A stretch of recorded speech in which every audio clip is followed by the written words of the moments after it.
Good morning friends. आज हम देखेंगे fluid and electrolyte imbalance topic में सेकंड पार्ट है टाइप ऑफ फ्लूइड्स। ये type of fluids type of fluids two types के होते हैं, क्रिस्टलॉइड्स एंड कोलॉइड्स। क्रिस्टलॉइड्स की बात करें, क्रिस्टलॉइड सॉल्यूशंस में या क्रिस्टलॉइड फ्लूइड्स में स्मॉल पार्टिकल्स होते हैं जो इजीली पास हो सकते हैं सेल की semi permeable membrane and capillary wall जो होती है उससे इजीली पास हो सकते हैं। ऐसे सॉल्यूशन को बोलते हैं या ऐसे आईवी फ्लूइड्स को या फिर ऐसे फ्लूइड्स को बोलते हैं क्रिस्टलॉइड फ्लूइड्स। एग्जांपल के लिए normal saline, RL, Ringer lactate and dextrose, ये ऐसे आईवी फ्लूइड्स होते हैं। फॉर एग्जांपल ये हमारी ब्लड वेसल्स है, ये एक कैपिलरी है। कैपिलरी में जब इसमें से कोई भी किसी भी प्रकार का fluid, normal saline, RL, dextran या डेक्सटोज, किसी भी प्रकार का आईवी फ्लूइड जब ब्लड वेसल में पहुंचेगा तो ब्लड वेसल से कैपिलरी वॉल के थ्रू ये एक्स्ट्रा सेलुलर फ्लूइड कंपार्टमेंट में पहुंचेगा। एक्स्ट्रा सेलुलर फ्लूइड कंपार्टमेंट से ये इंट्रा सेलुलर फ्लूइड में मूव कर जाता है। ऐसे फ्लूइड्स को बोलते हैं क्रिस्टलॉइड फ्लूइड्स, जो फ्रीली सेल की सेमी परमेबल मेम्ब्रेन से जो फ्रीली मूव कर सकते हैं कैपिलरी वॉल से एंड सेल की सेमी परमेबल मेम्ब्रेन से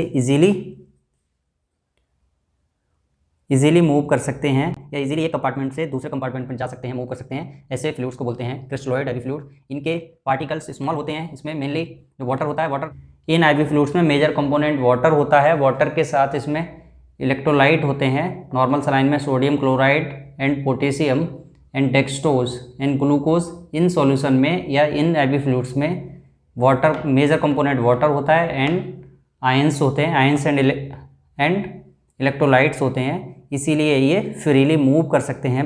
ये ब्लड में पहुंचकर कैपिलरी वॉल से एक्स्ट्रा सेलुलर फ्लूइड में मूव कर जाते हैं, एक्स्ट्रा सेलुलर फ्लूइड से इंट्रासेलुलर फ्लूइड में मूव कर जाते हैं। ये वाटर का मूवमेंट या आयन का मूवमेंट डिपेंड करता है on the basis of osmolarity. अब हम देखेंगे कोलॉइड्स। कोलॉइड्स ऐसे आईवी फ्लूइड्स होते हैं, लार्ज पार्टिकल्स होते हैं, can not pass easily through semi permeable membrane of cell and capillary wall. ये हमारी कैपिलरी वॉल है,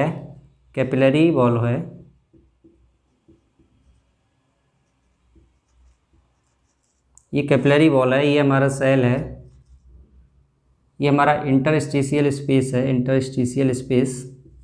इसमें होता है एक्स्ट्रा सेलुलर फ्लूइड।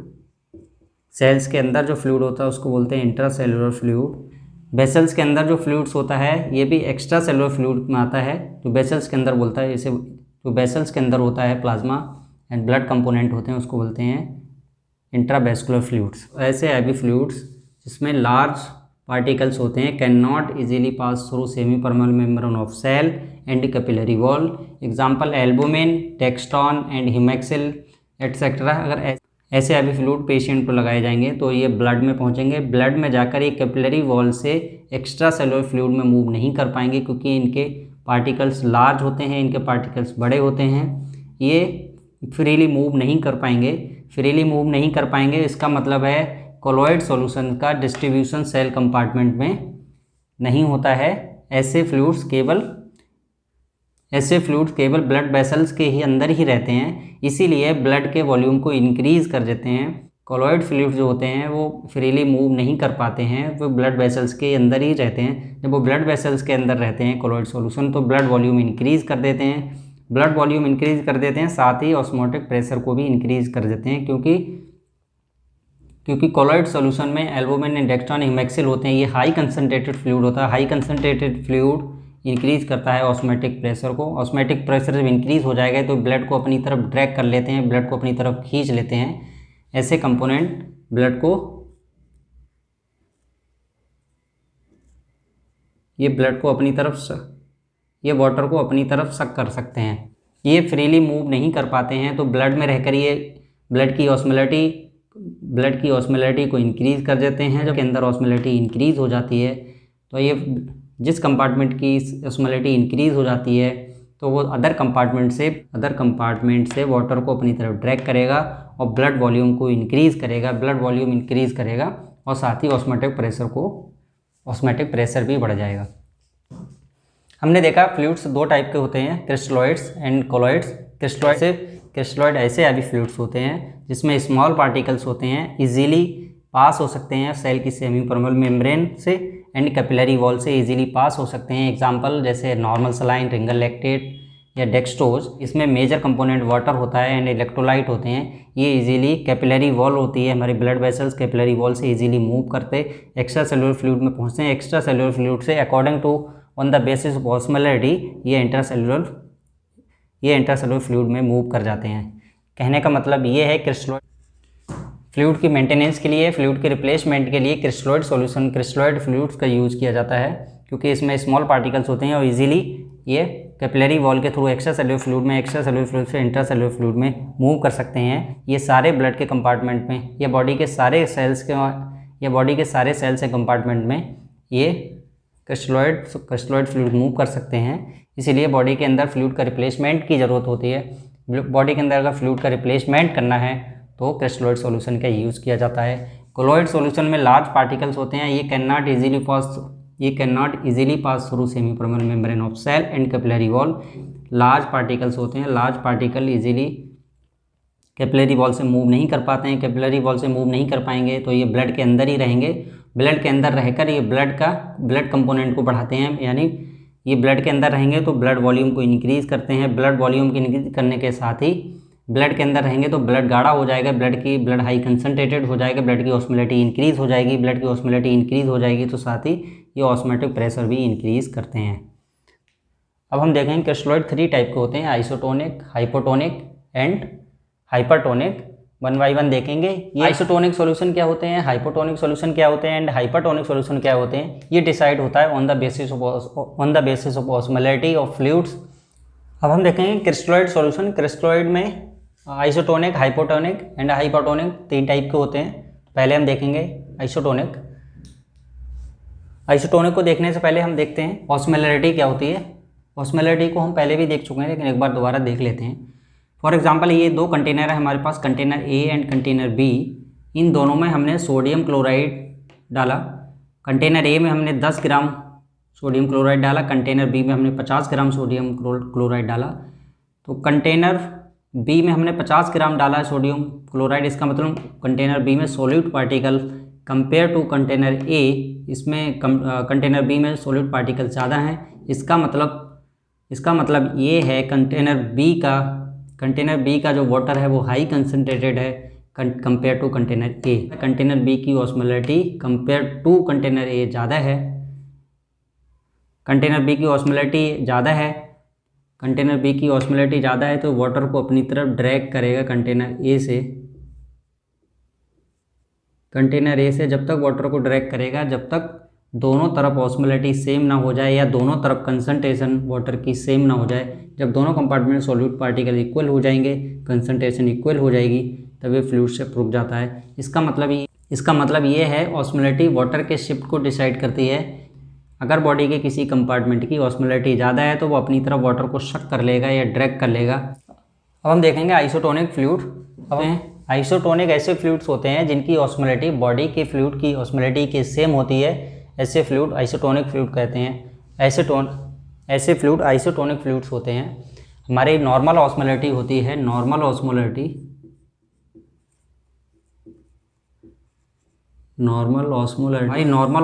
होती है 295 मिली ऑस्मोल पर लीटर। कोई भी ऐसा फ्लूइड जिसकी ऑस्मोलैरिटी 295 हो या नियर बाई 295 हो, तो ऐसे सारे फ्लूइड्स को हम आइसोटोनिक बोलते हैं। फॉर एग्जांपल ये हमने एक पूरा टिश्यू लिया है जिसमें कैपिलरी है, हमारे सेल्स हैं, और सेल्स के जो अराउंड स्पेस होता है उसको बोलते हैं इंटरस्टिशियल स्पेस, या इसके अंदर जो फ्लूइड होता है इसको बोलते हैं एक्स्ट्रा सेलुलर फ्लूइड। सेल्स के अंदर जो फ्लूइड्स होता है इसको बोलते हैं इंट्रा सेलुलर फ्लूइड।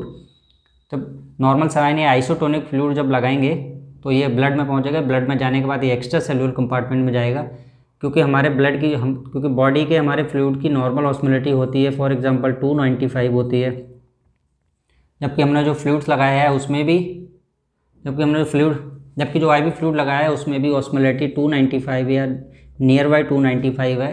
तो इस कंडीशन में फ्लूइड्स का कोई मूवमेंट नहीं हुआ, क्योंकि ऑस्मोलैरिटी में कोई चेंज नहीं है। ऑस्मोलैरिटी में कोई चेंज नहीं है तो वाटर शिफ्ट नहीं है। ऑस्मोलैरिटी में कोई चेंज नहीं है तो वाटर शिफ्ट नहीं होगा, क्योंकि हमने देखा था अगर किसी भी कंपार्टमेंट में अगर ऑस्मोलैरिटी ज़्यादा है तो वाटर को सक करेगी, वाटर को ड्रैग करेगी। अगर दोनों तरफ इक्वल है तो फ्लूइड शिफ्ट नहीं होगा। इस कंडीशन में no fluid shift, no fluid shift, fluid shift नहीं होगा। इस कंडीशन में कोई फ्लूइड शिफ्ट नहीं होगा। लेकिन हमने जो नॉर्मल सलाइन लगाया है, normal saline extra cellular fluid में रहेगा, extra cellular fluid volume increase हो जाएगा। इस कंडीशन में volume, extra cellular fluid volume increase हो जाएगा, क्योंकि ऑस्मोलैरिटी सेम है इसलिए कोई वाटर शिफ्ट नहीं होगा। क्योंकि नॉर्मल सलाइन अगर कोई फ्लूइड बॉडी में अंदर गया है तो एक्स्ट्रा सेलुलर फ्लूइड वॉल्यूम को इंक्रीज करेगा। आई थिंक आइसोटोनिक से रिलेटेड पॉइंट्स क्लियर हो गए होंगे। अब हम देखेंगे हाइपरटोनिक। ऐसा कोई भी सॉल्यूशन, ऐसा कोई फ्लूइड जिसकी ऑस्मोलैरिटी हमारी बॉडी फ्लूइड की ऑस्मोलैरिटी से ज़्यादा है, उस फ्लूइड्स को बोलते हैं hypertonic fluids. For example 3% NH अगर चल रहा है किसी पेशेंट को, तो इसका मतलब है पहले, क्योंकि हाइपरटोनिक फ्लूइड्स, अगर hypertonic fluids for example 3% NH किसी को लगाया जाएगा तो ब्लड में जाएगा, ब्लड से ये कैपिलरी वॉल के थ्रू एक्स्ट्रा सेलुलर फ्लूइड की ऑस्मोलैरिटी इंक्रीज कर देगा। एक्स्ट्रा सेलुलर फ्लूइड की ऑस्मोलैरिटी इंक्रीज हो जाएगी। इसका मतलब extra cellular fluid high concentrated हो जाएगा। मान लीजिए हाइपरटोनिक फ्लूइड लगाने के बाद एक्स्ट्रा सेलुलर फ्लूइड की ऑस्मोलैरिटी इंक्रीज होकर 360 हो गई है, जबकि हमें पता है हमारी इंट्रासेलुलर 295 होती है। एज अ राउंड फिगर हम 300 मान लेते हैं, इजी समझने के लिए थोड़ा इजी हो जाएगा। फॉर एग्जांपल ये हमारे सेल्स हैं, इसके अंदर जो ऑस्मोलैरिटी है 300 है, जबकि हमने हाइपरटोनिक सॉल्यूशन लगाया तो एक्स्ट्रा सेलुलर कंपार्टमेंट की हमारी ऑस्मोलैरिटी इंक्रीज़ हो गई है। जबकि अभी हमने देखा था अगर किसी कंपार्टमेंट की ऑस्मोलैरिटी ज़्यादा होती है, इंक्रीज़ हो जाती है, तो वो अपनी तरफ वाटर को सक कर लेता है, वाटर को ड्रैग करेगा। जैसे अभी हमने देखा था कंपार्टमेंट बी की ऑस्मोलैरिटी ज़्यादा है तो कंपार्टमेंट ए से ब्लड को अपनी तरफ ड्रैग कर लेगा। ठीक इसी प्रकार अगर हाइपरटोनिक फ्लूइड ब्लड के थ्रू हमारे एक्स्ट्रा सेलुलर फ्लूइड में पहुंचेगा, एक्स्ट्रा सेलुलर फ्लूइड की ऑस्मोलैरिटी इंक्रीज हो जाएगी, तो ये सेल के अंदर से वाटर को ड्रैग कर लेगा, वाटर को खींच कर, तो सेल्स के अंदर का वाटर को ये खींच लेगा, सेल्स के अंदर के वाटर को ये खींच लेगा, सेल्स के अंदर के वाटर को ये ड्रैग कर लेगा, सेल्स के अंदर के वाटर को ड्रैग करेगा, सेल्स के अंदर के वाटर को ड्रैग करके ऑस्मोलैरिटी को लेवल करने की कोशिश करेगा। इस कंडीशन में हमने क्या देखा, ऑस्मोलैरिटी इंक्रीज हो जाएगी,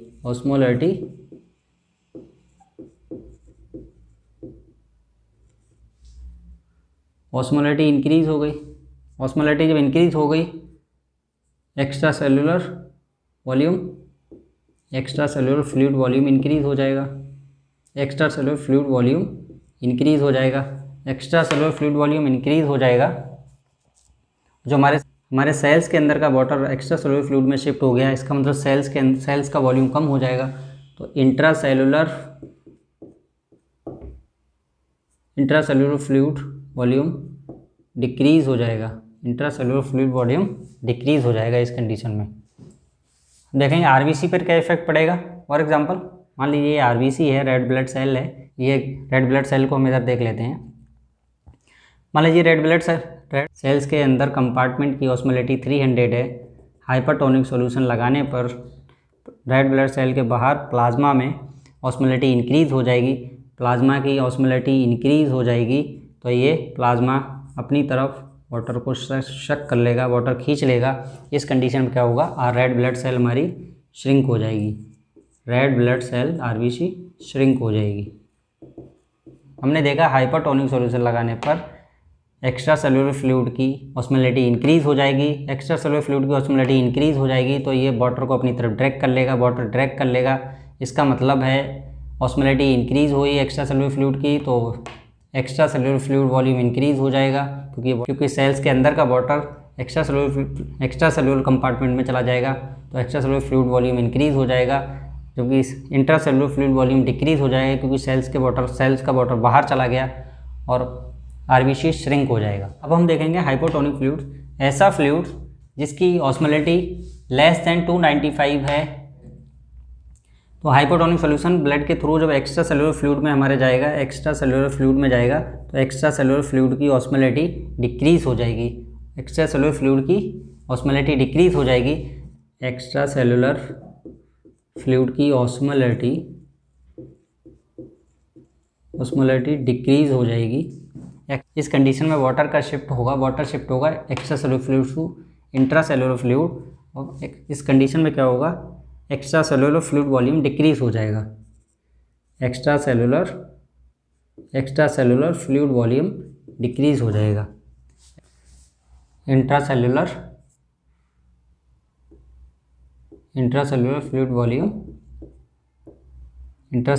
वॉल्यूम इंक्रीज हो जाएगा। इंट्रासेलुलर फ्लूइड आरबीसी पर क्या इफेक्ट पड़ेगा इस कंडीशन में, इस कंडीशन में रेड ब्लड सेल पे क्या इफेक्ट पड़ेगा। फॉर एग्जांपल ये ब्लड की हमारी आरबीसी है, रेड ब्लड सेल्स के अंदर जो हमारे बॉडी कंपार्टमेंट के अंदर की ऑस्मोलैरिटी होती है 300 होती है। हाइपोटोनिक सॉल्यूशन लगाने पर एक्स्ट्रा सेलुलर फ्लूइड की, हमारा जो एक्स्ट्रा सेलुलर फ्लूइड की ऑस्मोलैरिटी डिक्रीज हो जाएगी। जबकि हमें पता है जिस कंपार्टमेंट की ऑस्मोलैरिटी ज़्यादा होती है वो अपनी तरफ वाटर को सक करेगा, वाटर को अपनी तरफ ड्रैग करेगा। इस कंडीशन में रेड ब्लड सेल्स के अंदर वाटर का शिफ्ट हो जाएगा। इस कंडीशन में रेड ब्लड सेल का वॉल्यूम इंक्रीज हो जाएगा, रेड ब्लड सेल स्वेल हो जाएगा। RBC red blood cell swell हो जाएगा इस कंडीशन में। आई थिंक क्रिस्टलॉइड में हाइपोटोनिक एंड आइसोटोनिक सॉल्यूशन समझ आ गया।